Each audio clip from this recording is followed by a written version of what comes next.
오늘 본문은 지난 주일에 이어서 계속해서 잔치에 관한 잔치에 관한 비유입니다.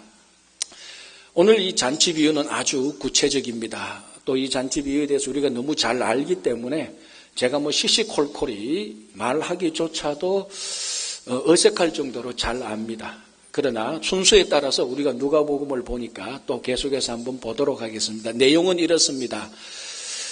어느 마을에 한 주인이 큰 잔치를 베풀고 종을 시켜서 사람을 초청합니다. 그런데 초청받은 사람이 이렇게 말합니다. 나는 밭을 샀으니 오늘 밭을 보러 가야 되니까 잔치에 들어올 수 없다. 그래서 양해해 달라. 두 번째 사람이 말합니다. 나는 소 5겨리를 샀는데 이 소를 시험해 봐야 된다. 그러니 오늘 잔치에 갈 수 없으니 양해해 달라. 세 번째 사람은 나는 장가 들었으니 집에서 좀 가족들과 함께 있어야 되겠다. 나는 못 간다. 자, 이렇게 세 종류의 사람들이 잔치에 참석할 수 없는 이유를 말하고 종이 그 말을 듣고 주인에게 다시 알려주었습니다. 자, 오늘 우리가 이 본문을 먼저 이해하기 전에 그 당시에 있었던 잔치에 관한 두 가지 관습을 이해해야 됩니다. 그 중에 한 가지 관습은 이미 지난주에 말씀을 드렸습니다. 그게 무엇인가 하면은 상호 초청의 관습입니다. 그런데 내가 한번 이 사람을 잔치에 초청하면은 내 잔치에 초청받은 사람들은 그 보답의 의무로 나를 또 초청하게 됩니다. 이것이 어떻게 작동하는가 하면은 내가 부자와 힘 있는 사람을 초청합니다. 그러면은 그 부자와 힘 있는 사람이 나를 또 초청합니다. 내가 그 부자와 힘 있는 사람의 잔치에 초청되어서 내가 그 사람만큼 사회적인 지위와 신분이 있다는 것이 주변에 과시됩니다. 자, 이렇게 이제 이용되기도 했던 상호 초청의 관습이 있었고, 두 번째로 우리가 알아야 될 잔치에 관한 관습이 보통 잔치를 열면은 2번 초청하는 관습입니다. 자, 첫 번째는 이런 초청입니다. 주인이 잔치를 베풀고 종을 시켜서 잔치에 올 사람들 명단을 적어서 그 사람들에게 초청을 합니다. 1차 초청입니다. 그러면은 그 중에 갈 수 있다 없다 결정이 납니다. 그러면은 갈 수 있다는 사람들을, 이 잔치에 올 수 있다는 사람들 명단을 다 짭니다. 초청에 응한 사람들이죠. 그리고 2차 초청은 이 1차 초청에서 잔치에 올 수 있다고 잔치에 올 수 있다고 확답을 준 사람을 잔치 날짜와 시간에 근접하면 한 번 더 그 사람을 초청합니다. 그러니까 1차 초청은 누가 올지 안 올지를 모릅니다. 2차 초청은 누가 올지를 분명히 압니다. 누가 오는 1차 초청에 응한, 즉 잔치에 온다고 확신한 사람들에게만 초청을 합니다. 사실은 이게 초청이 아니고 뭡니까? 컨펌하는 거죠. 이것은 오늘날 우리도 똑같습니다. 우리들도 어떤 회의나 모임이나 아니면은 점심 약속도 그렇습니다. 여러분들은 어떤지 모르지만은 저와 제 주변 사람들은 보통 이렇게 합니다. 한 2주 전에 점심 약속 해놓으면은 야, 우리 한 2주 전에 수요일 날 어느 식당 12시에 만나자. 그래 약속을 합니다. 자, 그러면은 2주 거의 다 지나고 그 전날 화요일이나 최소한 월요일 때면은 한 번 더 그리고 한 번 더 컨펌합니다. 야, 우리 수요일날 12시 어디서 만나기로 했지? 그러면 상대편에서 그러면 이제 가죠. 보통 그렇죠. 2주나 3주 뒤에 약속하고 중간에 컨펌 안 하고 그냥 가는 사람은 없습니다. 바로 2차 초청은 안 올 사람을 초청하는 게 아니고 이미 오기로 된 사람에게 컨펌하는 거하고 똑같습니다.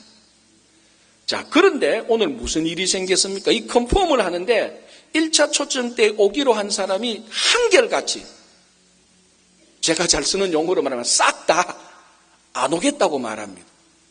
첫 번째 사람은 밭을 샀는데 밭을 보러 가야 된다고 말합니다.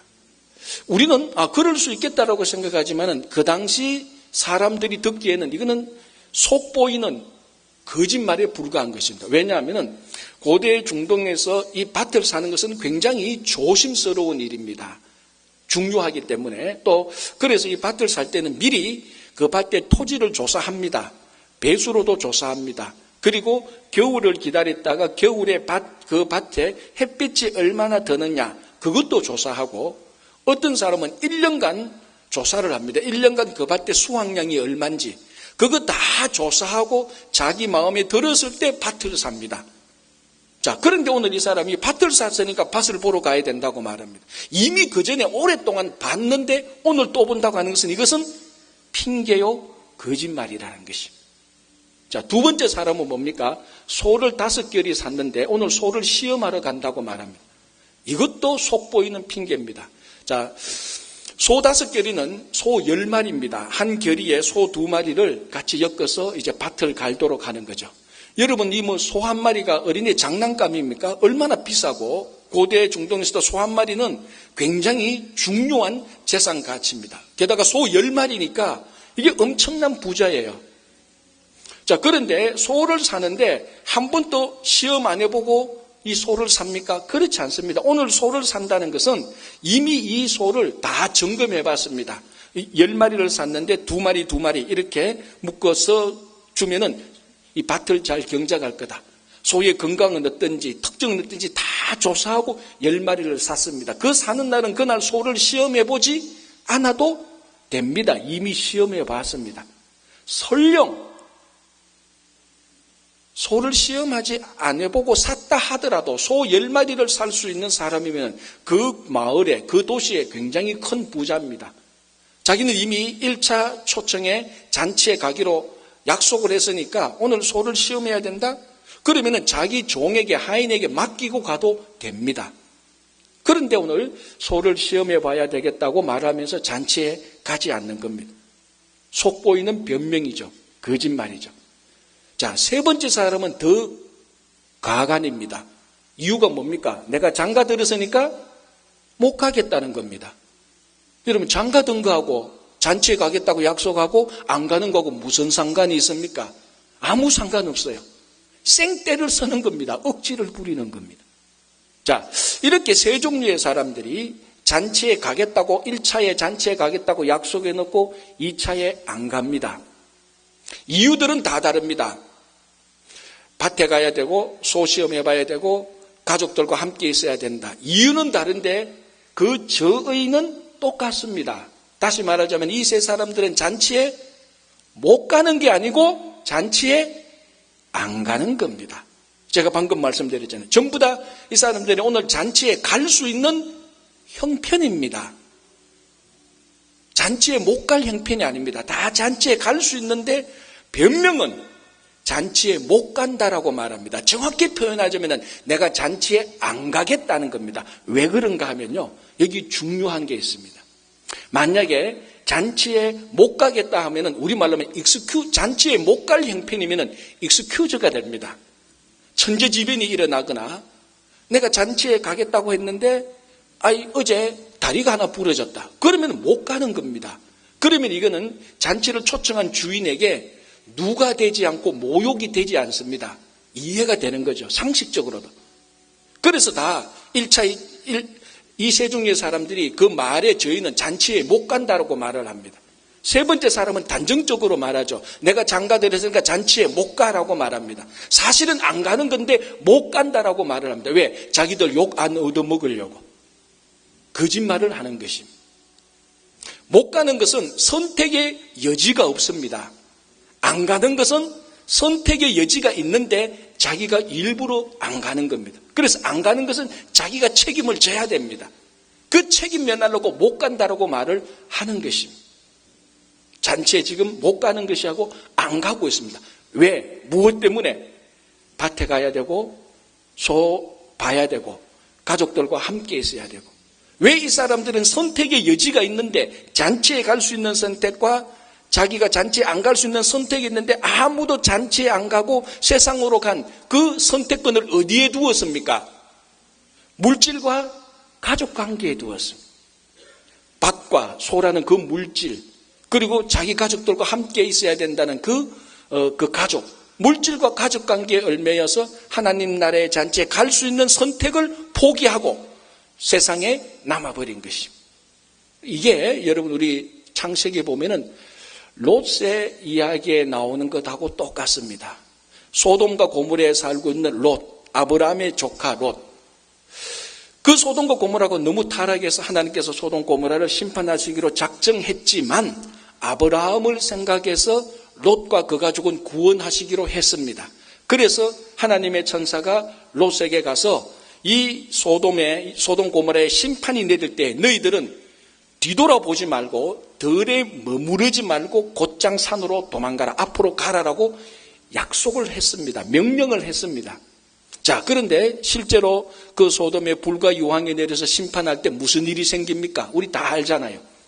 롯의 처가 뒤돌아봄으로 소금 기둥이 됩니다. 자, 여기서 우리가 약간 더 자세히 보아야 될 게 있는데, 뒤돌아본다는 말은 원래 히브리어 원어로 정확한 의미는 뒤에 쳐져서 뒤돌아봤다는 말입니다. 그냥 단순히 뒤돌아본 게 아니고 서서히 그 소돔 고모라를 떠나면서 롯의 처는 자꾸 뒤에 처집니다. 아브라함보다도 자기 남편 롯보다도 처지고 자기 자녀도 자꾸 처집니다. 체력이 약해서 달리기를 못해서 아니죠. 뒤에 있는 것이 자꾸 땡기는 거예요. 소돔 뒤에 있는 물질이 자꾸 당기는 겁니다. 그래서 자꾸 처지는 겁니다. 뒤에 처집니다. 결정적으로 뒤돌아보았을 때 소금 기둥이 되는 것입니다. 자, 이 롯은 뒤를 돌아보지 않아도 될 선택의 여지가 있었습니다. 자기가 결단하고 계속 뒤에 처지지 않고 앞으로 충분히 갈 수 있었음에도 불구하고 뒤에 있는 세상의 물질이 자기를 자꾸 끌어당겼기 때문에 거기에 그 덫에 걸려서 뒤에 쳐져서 뒤돌아보는 순간에 소금 기둥이 된 것입니다. 롯의 처는 대표적으로 물질이 끌어당겨서 하나님 나라로 앞으로 나가지 못한 경우입니다. 자, 누가복음 17장을 보면은 이 종말 때에 이런 일이 일어난다고 말합니다. 종말 때에 밭에 있는 사람은 집에 있는 물건을 가지러 뒤돌아가지 말라. 그리고 지붕 위에 올라가 있는 사람은 그 종말의 시간대에, 바로 그 종말의 시간대에 집 안에 있는 세간들을 가지러 지붕 밑으로도 내려가지 말라고 말합니다. 그리고 뭐라고 말하는 줄 아십니까? 뭐라고 말합니까? 롯의 처를 생각하라라고 말합니다. 누가복음 17장. 종말이 일어날 때에 지붕 위에 있는 사람은 세간을 가지러 집 안으로 들어가지 말고 밭에 있는 사람은 물건을 가지려고 집에 들어가지 말라. 그리고 롯의 처를 생각하라라고 말합니다. 같은 맥락이죠. 롯의 처가 뭡니까? 물질에 잡혀서 뒤에 쳐져서 뒤돌아보려다가 앞으로 나가지 못한, 바로 오늘 본문에 밭 때문에, 소 때문에, 가족 때문에 그 큰 잔치, 귀한 잔치에 들어가지 못했던 사람들하고 똑같습니다. 자, 여러분, 이게 종말 때만 일어나는 겁니까? 잔치 때만 일어나는 겁니까? 우리의 일상적인 삶 속에 매일매일 매 순간 일어나는 겁니다. 자, 오늘 본문에서 세 종류의 사람들이 붙잡혀서 이 세 종류의 사람이 붙잡혀서 잔치에 가지 못한 것은 물질과 가족입니다. 여러분이 현실 세계에서 물질을 도외시하고 살아갈 수 있는 사람이 누가 있습니까? 아무도 없습니다. 오늘 이 자리에 계신 분 가운데 가족관계하고 상관없는 사람이 누가 있습니까? 아무도 없습니다. 물질과 가족관계는 우리의 일상적인 삶 그 자체입니다. 이 자체가, 일상적인 삶 속에 있는 물질과 가족관계 자체가 우리를 하나님 나라로 가는데 발목을 잡고 있다는 것입니다. 그런데 감사한 것은 이게 선택의 여지가 없는 게 아니고 선택의 여지가 있다는 겁니다. 무슨 말인가 하면 우리가 우리 발목을 잡고 있는 물질과 가족관계를 끊을 수 있는 선택의 여지가 있다는 겁니다. 이게 물질과 가족관계만 한정됩니까? 그렇지 않습니다. 인기도, 명예도, 권력도, 다른 인간관계도, 자기 취미도, 모일 수 없이 많은 것들이 우리 삶 속에 하나님 나라 잔치로 들어가는, 하나님 나라 사역을 하는데, 하나님 나라의 기쁨을 누리는데 발목을 잡고 있습니다. 어찌할 수 없는 상황이 아닙니다. 우리는 여기에 대해서 핑계댈 수가 없습니다. 어찌할 수 있는 상황입니다. 우리 하나님 나라로 가는데 뒤에서 발목을 잡고 있는 물질과 가족과 그리고 가족관계 그리고 명예와 권력 이 모든 것은 우리 삶 속에 너무나도 다 중요하지만 하나님 나라로 가는데 방해되는 것이라면 우리는 선택의 여지가 있기 때문에 자르고 하나님 나라로 가시기를 바랍니다. 하나님 나라 잔치에 참여하고 하나님 나라 사역에 참여하고 하나님 나라의 기쁨을 누리는 여러분 되기를 바랍니다. 자, 이제 이렇게 해서 사람을 초청하러 갔던 종이 돌아와서 주인에게 이걸 그대로 보고합니다. 주인의 반응이 무엇입니까? 분노했습니다. 화가 났습니다. 자, 이 분노는 정당한 분노입니다. 화가 날 수밖에 없는 상황입니다. 여기서 화를 안 내면 안 됩니다. 여기서는 화를 내야 됩니다. 왜냐하면 제가 방금 말씀드렸다시피 이 세 종류의 사람은 잔치에 못 오는 것이 아니고 잔치에 안 오는 것입니다. 그걸 주인이 다 압니다. 그 당시는 누구든지 다 아는 그 얘기를 들어보면 이 사람들이 1차에 잔치에 간다 그래놓고 2차에 안 가는구나. 누구든지 다 압니다. 그 얘기를 들었던 이 주인은 말없는 수치와 창피와 모욕을 느낄 수밖에 없습니다. 주인을 무시하는 거죠. 모욕을 감당합니다. 그리고 그 잔치에 가겠다고 해놓고 못 간 사람들은 의롭지 못한 사람입니다. 불의한 사람들입니다. 오늘 본문을 보면 큰 잔치입니다. 사람 몇 명 모으는 잔치가 아니고 아마 그 마을, 그 도시에서 생긴 잔치 가운데 유례가 없을 정도로 큰 잔치입니다. 그래서 1차 초청 때 오기로 해놔놓고 2차 초청 때 안 오면은 이 잔치는 어떻게 됩니까? 그 손해는 누가 감당합니까? 주인의 몫입니다. 이 물질적인 손해보다 이 잔치에 오겠다고 해놓고 안 오면은 그 마을, 그 도시에 소문이 나와서 이 주인은 그 마을에서 큰 모욕을 공개적으로 당할 수밖에 없습니다. 그리고 안 오겠다고 했던 사람들의 그 변명이 너무나 구차하기 때문에 그 불의, 모욕과 불의가 같이 있을 때 이 주인에게 분노가 생기는 겁니다. 정당한 분노입니다. 여러분, 우리 성도들이 화를 내는 게 정당합니까? 정당하지 않습니까? 정당할 수도 있고 정당하지 않을 수도 있습니다. 제가 늘 말씀드렸다시피 예수님께서도 화를 내셨습니다. 화를 낼 정도가 아닙니다. 성전에 가서 뒤집어 엎었습니다. 정당한 분노였습니다. 우리 성도들이 불의를 보고 모욕을 당할 때는 화가 납니다. 그러나 왜 화를 났는지, 그 화가 난 이유와 분노가 생겼을 때 이걸 어떻게 처리하느냐에 따라서 정말 그 분노하는 성도가 올바른지 올바르지 않은지가 결판이 나는 것입니다. 오늘 이 주인이 분노한 것은 정당하게 분노를 해야 됩니다. 그 잔치에 오겠다고 했고 안 온 그 불의한 사람들, 이 잔치는 다 망하게 되었습니다. 큰 잔치를 여는데 자기는 공개적으로 수치를 당하겠습니다. 화가 났습니다. 우리 같으면 어떻게 합니까? 잔치 화가 난데 때리치우죠.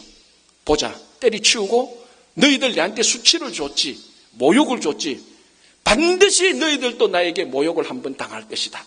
그리고 공개적으로 그렇게 수치와 모욕을 당했으면 그 사람들한테 소문을 내가지고 이 사람들이 잔치에 온다 그러고 내한테 안 와서 이 사람들 나쁜 사람이야, 이런 이유들을 대는 거야, 나쁜 사람이야, 다시 보복으로 모욕을 줘도 됩니다. 그리고 우리말로 하면은 잔치 큰 손해가 났으니까 손해배상할 수도 있는 것입니다.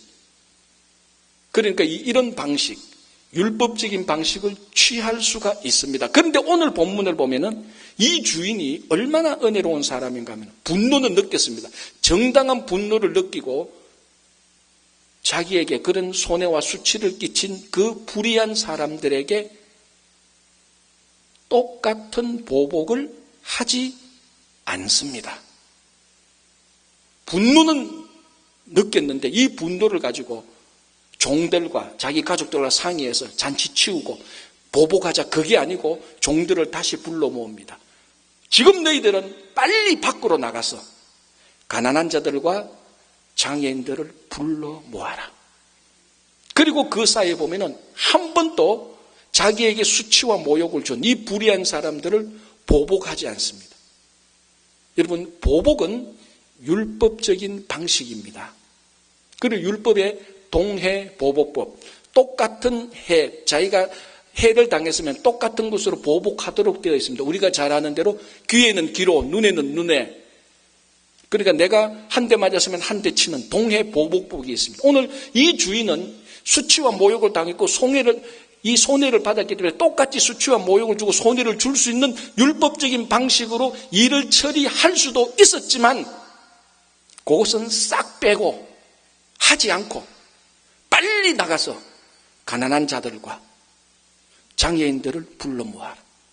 이 주인은 자기의 분노를 파괴하고 부수고 보복하는 데 사용하는 것이 아니라 다른 사람들을 불러 모아서 잔치를 잔치되게 다시 새롭게 건설하는 데 이 분노를 사용한 것입니다. 오늘 이 주인이 율법적인 방식을 택하는 대신에 자비의 방식을 택하고 있습니다.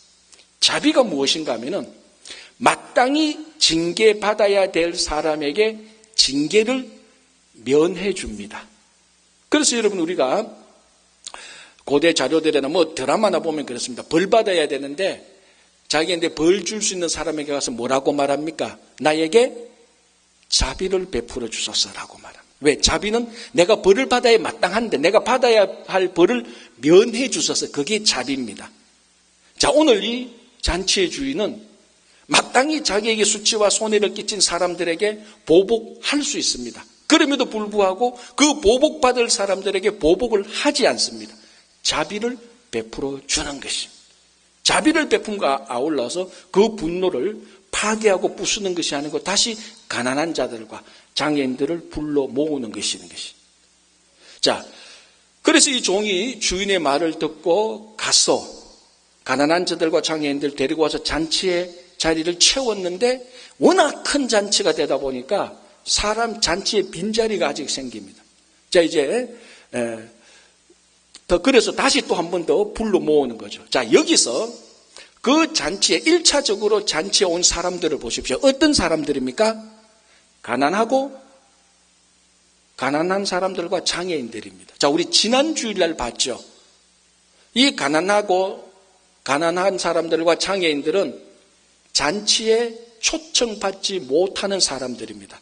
제가 조금 전에 말씀드린 것처럼 상호 초청의 간섭에 의하여서 내가 가난한 사람들과 장애인을 초청하면 이 사람들은 나를 다시 초청할 어떤 능력이 안 되는 겁니다. 그래서 내가 이 사람 초청해봤자 나도 나중에 보답받지 못하니까 가난한 자들과 장애인들을 초청 안 합니다. 만약에 내가 초청했다 할지라도 이 사람들이 나를 초청해서 내가 그 잔치에 참여하면은 내 지위와 신분이 가난한 자들과 장애인처럼 떨어지니까 초청할 이유가 없는 것입니다. 그러니까 그 마을에서 그 도시에서 가난한 자들과 장애인들은 오늘 처음 이 잔치에 참여하게 되는 것입니다.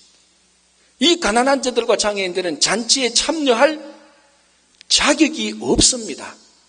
그 당시 고대 풍습에 의하면. 그럼에도 불구하고 오늘 이 가난한 자들과 장애인은 그 잔치에 참여했습니다. 여기에 무엇이 있습니까? 은혜가 있잖아요. 은혜는 뭡니까? 받을 자격이 없는 사람에게 무언가를 주는 것입니다. 이 가난한 자들과 장애인들은 그 당시 고대 풍습에 의해서 잔치에 참여할 수 없는 자격자들, 참여할 수 없는 미자격자들입니다. 그런데 오늘 이 미자격자들에게 아무런 조건 없이 잔치에 참여하게 하도록 한 것입니다. 은혜가 나타난 것입니다. 이 분노를, 주인은 이 분노를 사람을 파괴하고 잔치를 망치는 것이 아니고 은혜가 나타나는 방식으로 사용하고 있습니다. 율법의 방식이 아니에요. 그래서 오늘 이 본문에는, 그래서 오늘 이 주인은 이 분노를 자비의 방식으로, 은혜의 방식으로 끌고 나가고 있는 것입니다. 이것이 바로 십자가에서 그대로 일어난 것입니다. 여러분, 십자가에서 얼마나 많은 수치와 모욕이 생겼습니까?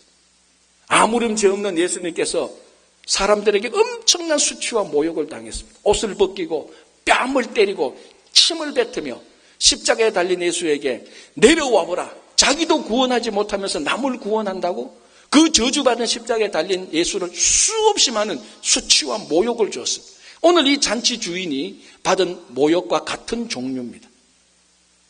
자, 그 십자가에 인간들의 의롭지 못한 게 그대로 다 드러났습니다.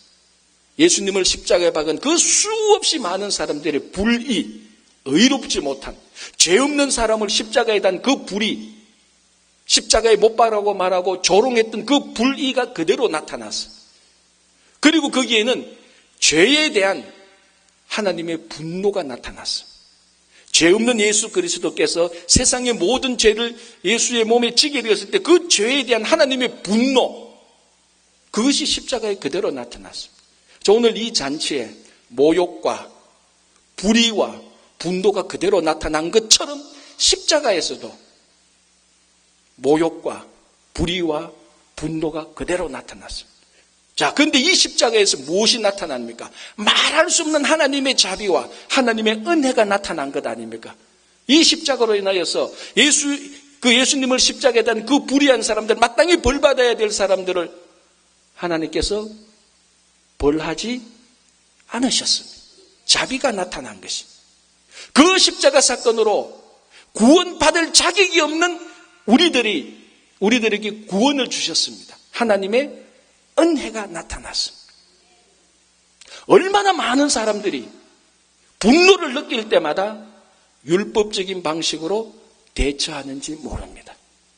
세상은 당연하거니와 우리 교회 속에서도 우리 성도들이 모욕과 불의를 보면서 분노했을 때 그 분노를 처리하는 방식이 율법적인 방식으로, 나도 보복을 당했으니까 너도 한번 당해봐라, 그런 율법적인 방식으로 우리가 일을 처리하거나 그런 마음이 생각이 날 때마다 십자가에서 나타난 하나님의 자비와 은혜, 그리고 오늘 이 주인이 분노가 생겼을 때 잔치를 팽개치거나 때리치우고 자기에게 모욕을 준 사람들을 공격하는 것이 아니라 빨리 가난한 자들과 그리고 장애인들을 채워서 하나님의 은혜가 나타나게 한 것입니다. 여러분, 우리가 이민사회에 살다 보면요, 감당할 수 없는 수없이 많은 수치와 모욕이 생기잖아요. 그런데 우리에게 수치와 모욕을 준 그 수없이 많은 사람들에게 불의가 우리 눈에 보이고 우리 속에 이 불의로움이 너무나 많습니다. 그리하여서 수없이 많은 종류의 분노가 표출됩니다. 이럴 때마다 모든 사람들이 다 율법적인 방식으로 처리한다면 이 세상은 보복과 복수가 판치는 세상이 될 것입니다.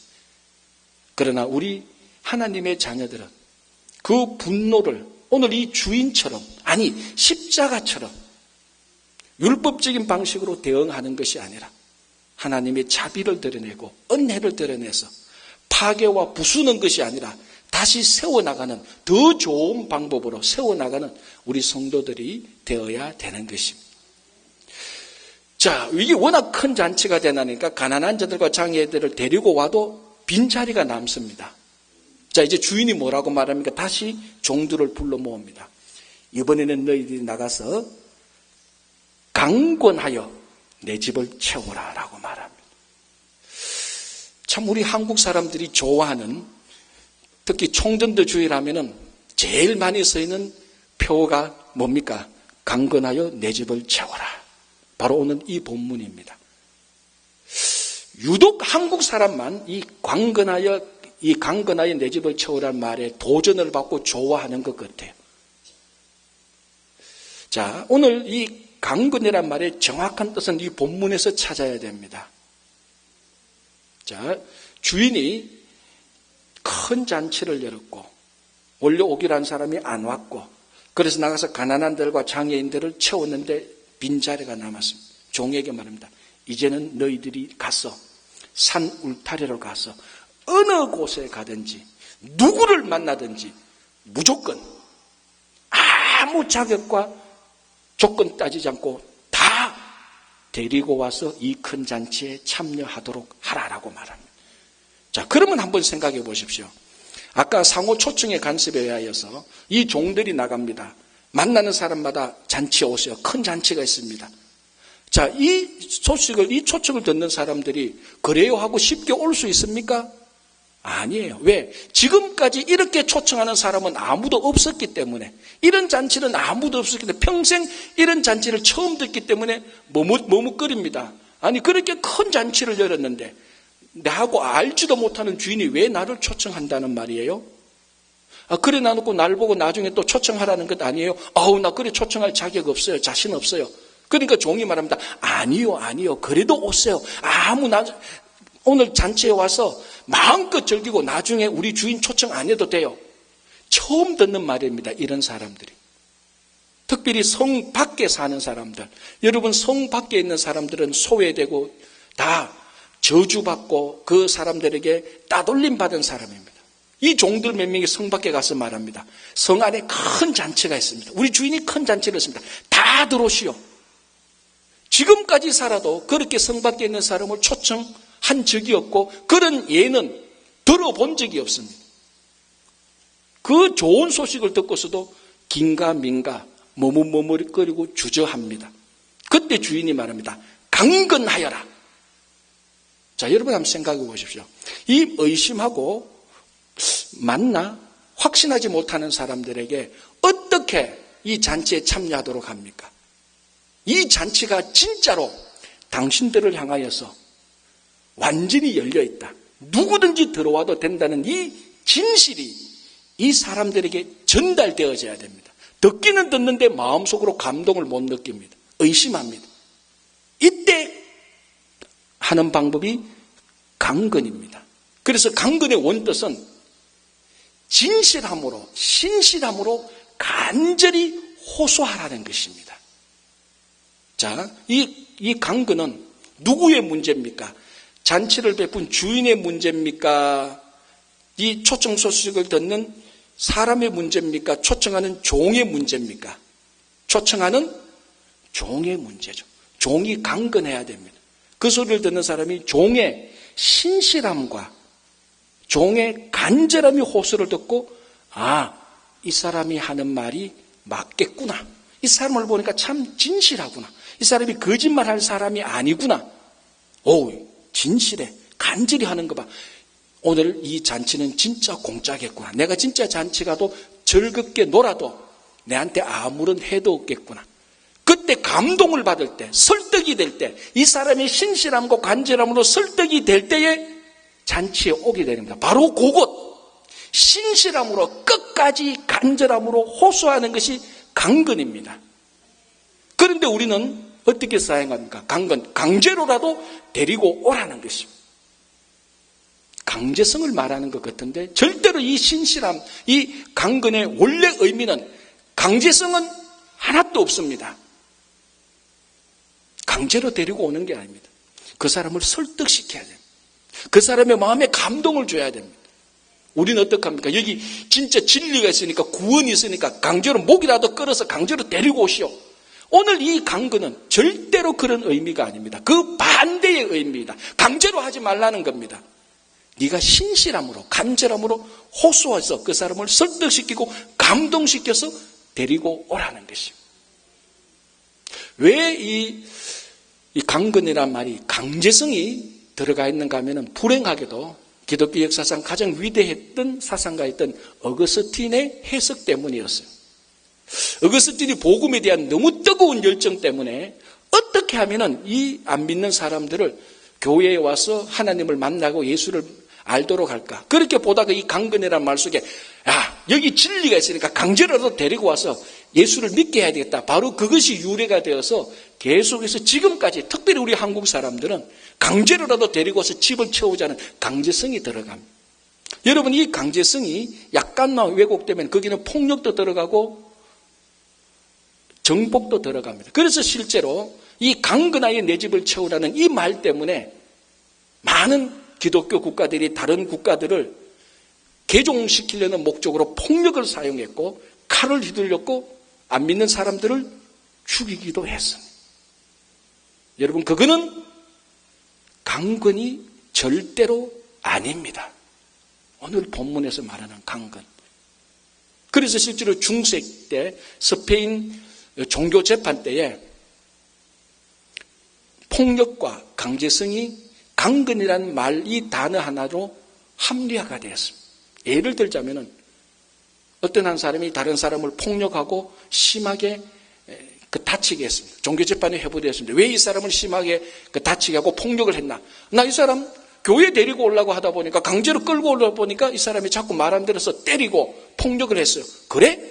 강건하여 내 집을 채워야지. 괜찮아, 잘했어. 이런 식으로 실제로 종교재판에서 폭력과 강제성이 합리화되었습니다. 그래서 기독교 역사를 보면은 서구 사상에 서구의 강력한 나라들이 작은 나라를 정복하는 정당화를 해주는 단어가 강건이 되었습니다. 원래 오늘 본문에서 강건은 그거하고 전혀 상관없습니다. 그 반대의 의미입니다. 신실함으로, 여러분 한 사람 한 사람의 말과 행실에 진실함으로 간절히 호소해서 그 사람을 감동시켜서 예수 그리스도에게 오게 하는 것입니다. 우리는 다시 이 세상에 대해서 우리는 강건해야 됩니다. 잘못된 강건이 아니라 오늘 본문에서 주인이 종에게 나가서 강건하여 채우라는 바로 그 말. 너희들이 나가서 사람들을 초청할 때 그 사람들은 너희들의 말을 잘 듣지 않을 것이다. 왜? 이런 잔치는 처음이니까. 그러나 너희들이 강건하여 너희들의 진실함과 간절함으로 호소해서 그 사람들을 감동시켜서 이 잔치에 참여하라는 것입니다. 그 종의 사명이 오늘날 우리 성도 한 사람 한 사람 교회의 사명입니다. 우리는 강건하여 이 집을 채워야 됩니다.